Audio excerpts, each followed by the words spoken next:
Hey people, check it out. It's Friday already, the 7th of January. Time flies, doesn't it? My coffee maker was messing with me this morning with the filter collapsing, and I had to start over again. Nothing worse than a cup of weak coffee, is it? So to follow up on yesterday's video, if you look in the comments, you see that we're on the right track here. And what I mean by we is you and I. We're on the right track here with positive, open, and honest communication. As you saw in my last video, I spoke directly to my friend Terry, who I've never met in Australia. And it worked because it's supposed to, because there's no malice, there's no ill intent on either side. Clear communication can work. There's no problem. It's wonderful. And there's not enough of this in the world, and there's not enough people speaking calmly and lovingly towards another. And that's what I'm doing. Okay, I'm staying real, being respectful, number one, to myself, which transfers to respect to you. See how that works? That's why I will speak on music in a second, in reference to January 6th and this political mess. I know people who are right-winged and left-wing. I claim neither. And the thing that I say to folks right-wing when I have the opportunity to talk to them in person, and most of the time they get away from me real quick because they can't handle me, which is, number one, there's no need for yelling. There's no need for defensive platitude speaking. There's no need for name calling. What we need is clarity. And a lot of the things that people on the right wing say, like their heads are cut off, when you ask them to explain themselves, they cannot. You ask them to please make sense of this. Please make sense how January 6th was good for the country. Please explain to me what the last president did except to enrich himself. Haven't received an educated answer yet, because there is none.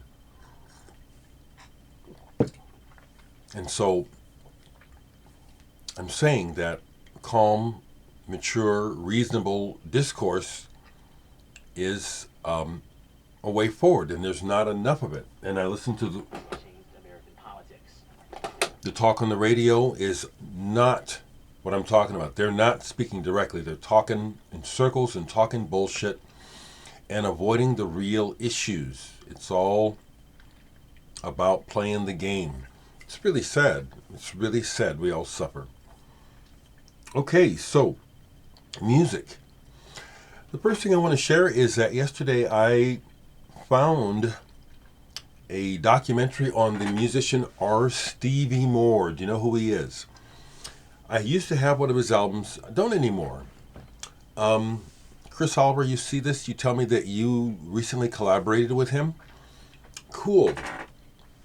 R. Stevie Moore is the son of a fellow who played bass for Elvis Presley for years. Now, R. Stevie Moore is prolific. He's recorded over 400 albums. He can write in most any style, and he can play all the instruments. But all along, I could tell that there was that dysfunctional, broken soul thing going on. And that is not something I'm drawn to in music. It is historically something that a lot of people are drawn to, is broken hearts, broken souls, pained individuals who share it through their art. I appreciate that, but that's not what I'm into. That, this whole tortured soul, I got a tortured soul, but that's not what my music is about. And so I just recognize it about our Stevie Moore's music that he has one song that I really like, Flowers, Something Grow Into the Night. Beautiful, okay? But a lot of it is just kind of goofy, even though it's very talented, and that's why I don't have any of his records. In the video was Ariel Pink. Do you know who that artist is? He's very much like our Stevie Moore and tells a story about them meeting. I met Ariel Pink, and that was an interesting meeting when I met him. And it was interesting to me that they are, Ariel and our Stevie Moore, are again broken individuals, very similar. It didn't surprise me that when they got together and they worked that they fought like cats and dogs, you know. Just interesting stuff I want to share. Yesterday was, would have been Syd Barrett's birthday, I understand, from Pink Floyd. So I pulled this. This is one of my items. It's not real price-wise up there, which I don't care about, but this is an original American pressing of the Piper at the Gates of Dawn. And I keep this in there. When they reissue the single CMLE play, I keep the oversized cover in here. Because it doesn't fit in the boxes for 45. Sucks. I first heard Saucerful of Secrets not long after it came out, and then heard this. And this is my favorite part of the saga of Pink Floyd, is the Syd Barrett part.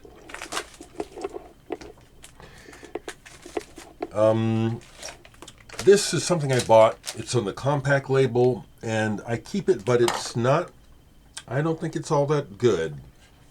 Pass into silence, calm like a millpond. I think my main I just think about all the music I make, and this got released. Okay. Is that a diss? I guess, but I don't mean it that way. It's more like this just kind of wanders around and it doesn't go anywhere. I'm keeping it though. Here's a document of some work that is significant. This is Glass World of Annea, Lockwood, an exploration into the complexity of sounds drawn exclusively from glass. And this is actually a very compelling, engaging listen. And there's all that information about her techniques, what she's up to. Real engaging and wonderful. The band Loop are back. They have something new. It's a good song. I pulled this out. 16 Dreams. Early EP of theirs. I love Loop. I love psychedelia. I love when sound just becomes textural. Loop does that. Good band. Something else very heady and psychedelic in ways. I hadn't listened to this in a while. Omar Rodriguez Lopez of Mars Volta. Solar Gambling. This is really good. It's on yellow vinyl. Words are in Spanish, so I don't know what's being said. I love the voice, the sound of the voice. But this music is real thick, and I love it. I'm overusing the word psychedelic, but that was kind of where I was at for a while last night with music and old stuff. Like this May Blitz album. I was sharing online that this copy, which is damaged up there, this is an heirloom. I inherited this from a good friend of mine who died from cancer in the year 2000. Paul. Longtime friends. We used to get stoned a lot, but we did other things, as well. We were actual friends. But he left part of his collection to me. And this is a good hard rock album, if you haven't heard this. This is good, in the vein of Black Sabbath. They don't sound like Black Sabbath, but they're in that territory, and it's got that weight. May Blitz. This is really good. Really good. Another Syd Barrett album I was listening to. This stuff where he's just about off the deep end can be hard to listen to, but there's these flashes like Dolly Rocker and then Golden Hair on here, Milky Way, even Clowns and Jugglers, Syd Barrett. He died on my birthday, the year he passed away. He died on my birthday. A band that I saw live, whose music I probably would not have bought otherwise had I not seen them perform it. The performance was beautiful and so sincere that I bought Do Make, Say, Think. Kind of a post-rock sound.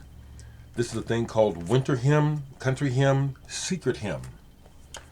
And there is a bit of raggedness to this. These folks are not the most accomplished musicians, but what they're doing is they're creating this calm world through the music. It's really quite wonderful. So I checked because I was going to talk about Bandcamp Friday, being that it's the first Friday of January, but Bandcamp Friday is not going on right now, okay? They may do it again because of the COVID shit that we're dealing with again. But what I wanted to say is, every now and then people will ask me, why don't you do Patreon or something like that? And I just don't like stuff like that, and that's not why I'm here. Like everyone else, though, I do need money, and if you would like to show me some financial support, I'll accept it. The best way to do it is just go to my Bandcamp page and buy some of my music.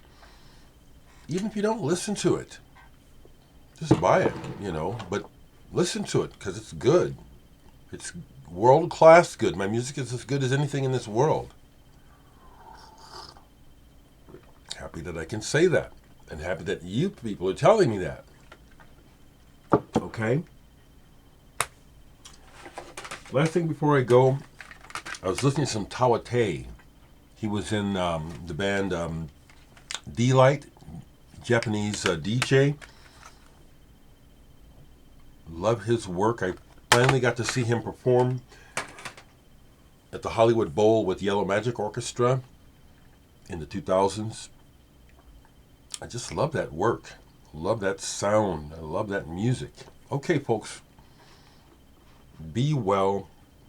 Stay safe. Everyone I know is getting COVID, literally. Be careful.